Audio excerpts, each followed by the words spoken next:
बाबा ने कहा लाला इंद्रदेव बारिश करते हैं तब हमारे खेतों में धान पैदा होते हैं, गायों के लिए घास मिलती है, झरनों में पानी आ जाता है, हमको भांति भांति के फल फूल प्राप्त होते हैं, तो इंद्रदेव की पूजा हम इसलिए करते हैं। तो लाला ने कहा बाबा यदि हम इंद्र की पूजा ना करें तो? बाबा ने कहा नहीं नहीं नहीं लाला ऐसा नहीं कहते हैं, इंद्र भगवान नाराज हो जाएंगे। तब लाला ने कहा बाबा भगवान होते वो नाराज थोड़ी होते हैं, देव होते वो नाराज थोड़ी होते हैं। देवता तो देता है, देने वाले का नाम देवता है, जो ले वो तो रावण हो गया ना बाबा। बाबा बोले तेरी बात मेरी समझ में नहीं आती है। तब लाला ने कहा बाबा हमको सारी चीजें तो गोवर्धन पर्वत देता है, तो क्यों ना हम गोवर्धन की पूजा करें? बाबा ने कहा लाला बात तो तू ठीक कह रहा है, लेकिन हम तो सदैव इंद्र की पूजा करते आए, तो बाबा अब की बारी हम गोवर्धन की पूजा करेंगे। और इंद्र की पूजा हटवा दी, गोवर्धन की पूजा शुरू करवा दी। अब गोवर्धन की पूजा होने लगी, गोवर्धन को भोग लगाया गया, भोग भी गोवर्धन ने खा लिया। देखो देखो बाबा ये गोवर्धन भोग खा रहा है। सब लोग बड़े प्रसन्न। इधर इंद्र को पता चला कि तेरी पूजा बंद करवा करके गोवर्धन की करवाई। बुलाया मेघों को, आ जाओ। सब आए दौड़े दौड़े, जी मालिक जाओ ब्रजमंडल को डुबो दो। अब आए हैं प्रलय कालीन बादल, आ करके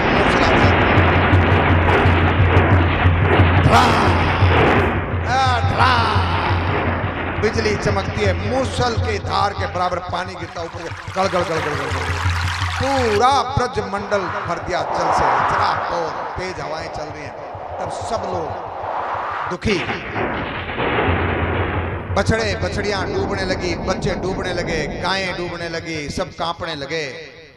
तब नंद बाबा को कहा देखा नंद बाबा तेरे लाला की बात मानी क्या हालत हुई? तब बाबा ने कहा रे लाला ये तूने क्या करवा दिया, पूरा ब्रज डूब जाएगा। इंद्र तो कुपित हो गया। बोला बाबा जिसकी हमने पूजा करी उसी के पास चले? अरे गोवर्धन की पूजा करी उसके पास क्या करोगे? बाबा वही हमारी रक्षा करेगा। क्या रक्षा करेगा? सब अपने अपने बच्चों को लेके आ जाओ, अपनी गाय और बछड़ा बछड़ियों को लेके आ जाओ, कुछ जरूरी धन संपदा लेकर के आ जाओ। और गए हैं गोवर्धन के पास में, हे गोवर्धन अब तैयारी करो, अपनी जगह छोड़ो। और सबको कहा सब लोग आंख बंद कर लो, और सबने आंखें बंद करी। तैसे भगवान ने एक झटके में गोवर्धन पर्वत को, जिसकी 7 कोस की परिधि और 7 कोस ऊंचा है, 7 साल की आयु परमात्मा की, इस छोटी उंगली के नाखून के ऊपर पर्वत को लेकर खड़े हो गए। आ जाओ सब इसके नीचे। लोग डरने लगे, पड़ गो तो आ जाओ नहीं गिरेगा नहीं गिरेगा। और फिर वो काफी देर तक लेके खड़े रहे। तब लोगों को थोड़ी तसल्ली हुई। गोवर्धन पर्वत के नीचे सब लोग आ गए। बैठो आराम से, चिंता करने की जरूरत नहीं। सुदर्शन चक्र को आज्ञा दे दी, ये इंद्र जितना भी जल बरसाए ना सबको छिटका दे, यहाँ से दूर कर इसको। कोई बूंद गिर जाए अलग बात, छिटकाओ इसको। 7 दिन तक 7 कोस की परिधि का 21 किलोमीटर इतनी ऊंचाई, कहीं विशाल ऊंचाई गोवर्धन पर्वत की। और भारी भरकम पर्वत लेकर के खड़े हुए उंगली पे। अचंभे में हैं ब्रज के लोग। माँ यशोदा का तो कलेजा मानो धक धक कर रहा है। अरे मेरा छोटा सा लाला इतने भारी पर्वत को लेकर खड़ा हुआ है, इसकी कोई सहायता तो करो। गोपों को कहा तो गोपों ने लाठियां लगा दी। लगाओ अपने अपनी लाठियां, सबने लाठियां लगाई। लाला हमने लाठियां लगा दी हैं, अब तू थोड़ा आराम कर ले।